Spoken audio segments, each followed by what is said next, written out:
Hello and welcome to our podcast. I'm Rylee. And I'm Bailey. Each podcast we will be discussing the history and importance regarding each of the longer readings in women in literature. We would like to preface this podcast by saying that we can relate to the issues surrounding gender, but we cannot personally relate to the racial issues within this novel as we are two white women. Yes, we can only relate to so much within some of these stories and plays.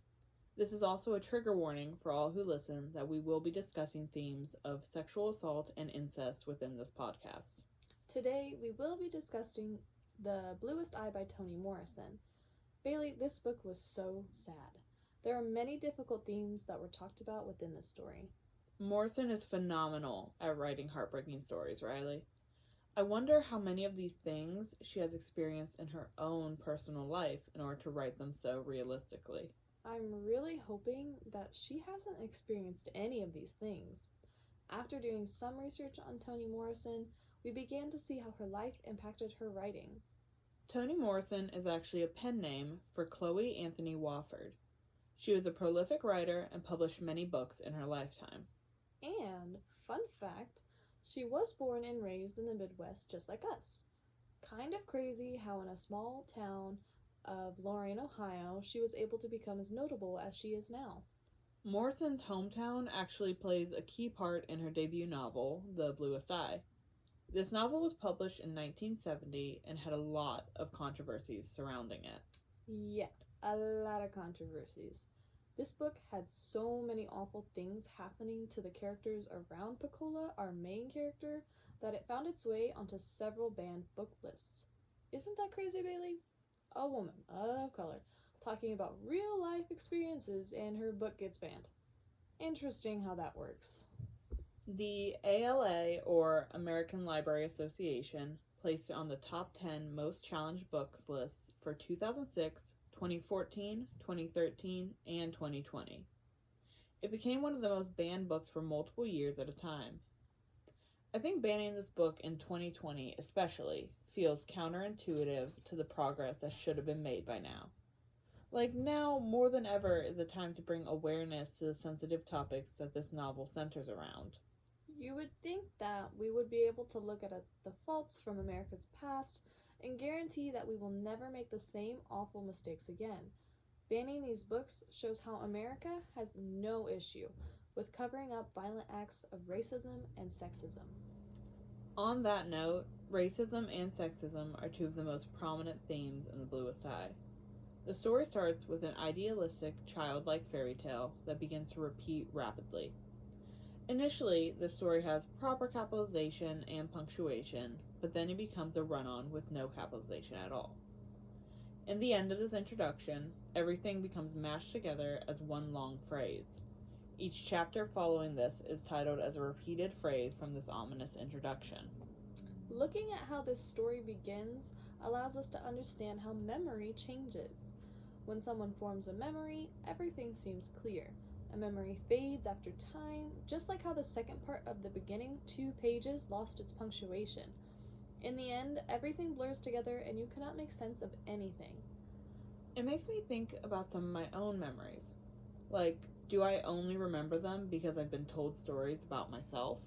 Yeah, I wonder that myself. It's kind of similar to how our future aspirations change as we continue to experience a world that is vastly different from our childlike views.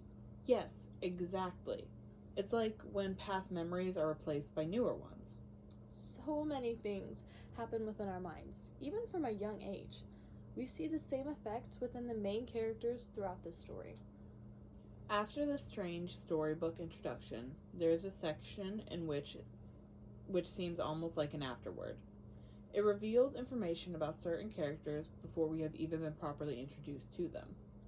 This part tells the narrator's thoughts regarding Piccola and their regrets and hopes concerning her. Once you manage to navigate through all the setup of the story, you will notice that it is split up into 4 separate chapters: autumn, winter, spring, and summer. I wonder why Morrison made this formatting decision. Do you know? Well, actually, I have a few ideas that I read up on. One theory I looked at said that the earth was not kind to Piccola at all. Each season continued on, even when Piccola was constantly handed the bad end of the stick. It seemed as though Piccola's life was ending while the Earth persevered. I like that theory. It makes me think about how setting can also be a reflection of mood in a story. Like, normally, winter is seen as the most somber season, but it was actually spring that Piccola's father, Charlie Breedlove, assaulted her. Spring is usually viewed as a time of rebirth, but this event halted Piccola's entire life. Piccola's character suffered so much. The mistreatment against her started as early as the autumn section in the very beginning. So, while the story is largely about Piccola, it is not from her point of view. A majority of the story is told from her foster sister Claudia's perspective. So the story actually starts in Claudia's neighborhood. Claudia is a strong-willed and rebellious 9-year-old. She has an older sister, Frida, who is slightly more knowledgeable of the world than Claudia is. Her sister is more vulnerable to the community idea that being white was equal to being beautiful. Similar to the last novel we read, Rachel, by Angelina Weld Grimke, Claudia is slightly naive in regards to how others view her. Claudia is still young, so she has yet to allow a white society to change her viewpoint of herself. She is not full of self-hatred like how many girls like her may have been. One such character that really believed in the racist beauty standards of the time was Piccola Breedlove. Piccola moved in with Claudia's family due to her father burning down her house. All of the girls got along well, but Piccola was the quietest out of all of them. She most likely acted in this manner because of the environment she was raised in. Her parents fought physically and verbally quite frequently. Since she was so surrounded by this, Piccola taught herself to blend in and hide from them, in direct contrast to her older brother, who would run away anytime the arguments became extreme. Piccola became more sure of herself at Claudia's house. She found comfort in the white Raggedy Ann dolls, even though Claudia destroyed those dolls. This is a direct moment that shows how different Piccola and Claudia view the world. Piccola prefers to take care of the white dolls because she values them as beautiful, whereas Claudia prefers to tear them apart because she doesn't like the superiority that white people assumed they should have. Yeah, that's a good interpretation of these moments. While the girls did disagree on matters such as this, they still attempted to look out for one another, especially when Piccola started her period for the first time. Both Claudia and Frida jumped into action to help clean off Piccola despite neither having had their own period before. They even went as far as to try and hide it from their own mother, but she shocked them by actually caring for Piccola with the gentle hands of a mother. This is like the only time we see Piccola receive a kind touch from a parent figure. It is sad to think that the parent wasn't even her actual mother. Don't you agree? It is extremely sad, and to think she only had these kind moments because her father decided to try to burn down their house. Piccola befriended 3 women named Miss China, Miss Poland, and Miss Marie. These women were labeled as local prostitutes, and they lived above Piccola's home.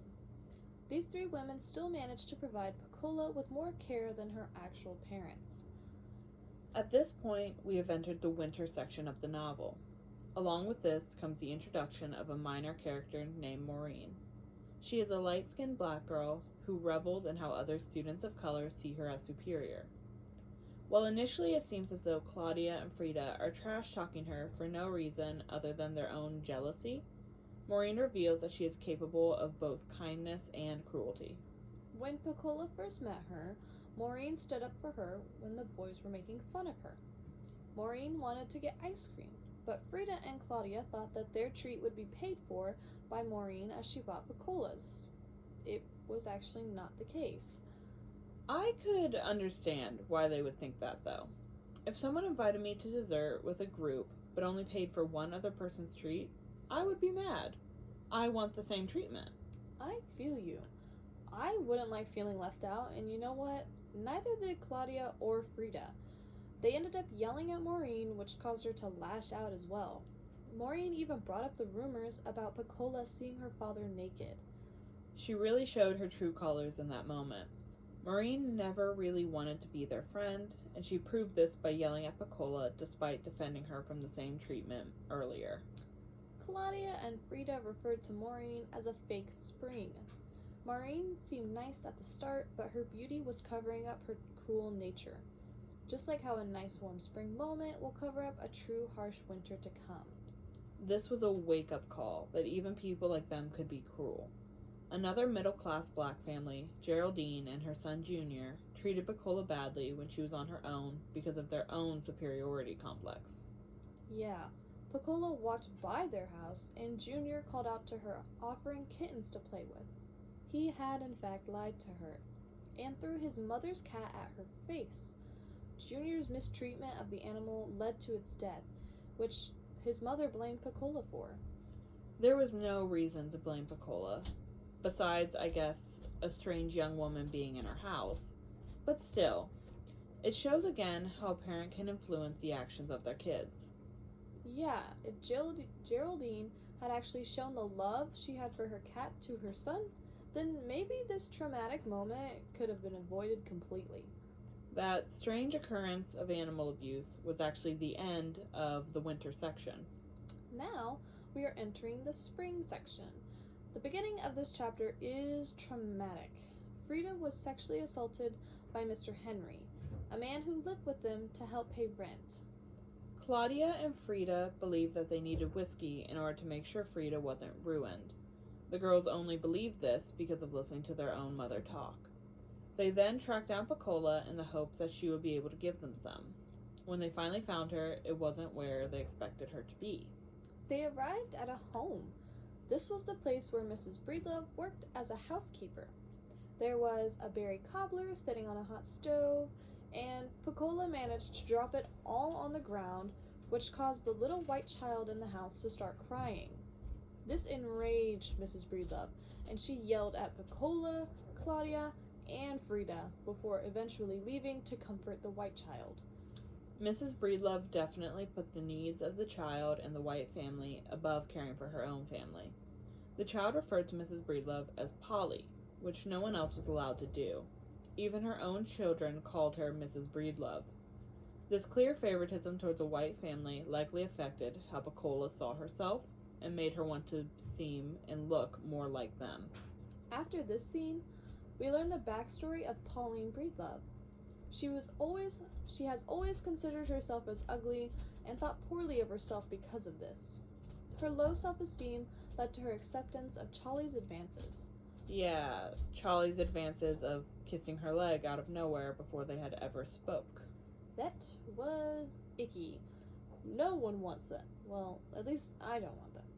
Now, Charlie and Pauline's relationship was fine before they settled down. The two moved into a house together, and Charlie began his work. Pauline, though, was lonely. Her husband was gone most of the time, and she had no friends. I feel bad for her. She really had no one by her side. She thought that Charlie was her saving grace, but he treated her just as badly as everyone else had previously. Yeah, he honestly was not the best guy for her, even from the beginning. He ended up being nicer when Pauline was pregnant, but reverted back to his iciness. Do you think that he acted nicer to her during the pregnancies because he had control over her? Her pregnancies offered a chance to carry on his bloodline. Yeah. Okay, cool. Glad we had the same idea there. Anyways, after learning Pauline's backstory, we get to learn Charlie's backstory. I would like to preface this by saying that Charlie's backstory being sad does not excuse his actions later on. Yes, absolutely. Just because someone has a depressing upbringing does not warrant bad behavior. When Charlie was young, his parents abandoned him to be raised by his aunt. He was still fairly young when his aunt died, but the funeral banquet felt more like a celebration. While there, Charlie snuck away to hook up with a girl at the funeral, but they were caught in the act by two white men. These men forced them to continue, all the while taunting them. However, instead of hating the men, Charlie hated the girl.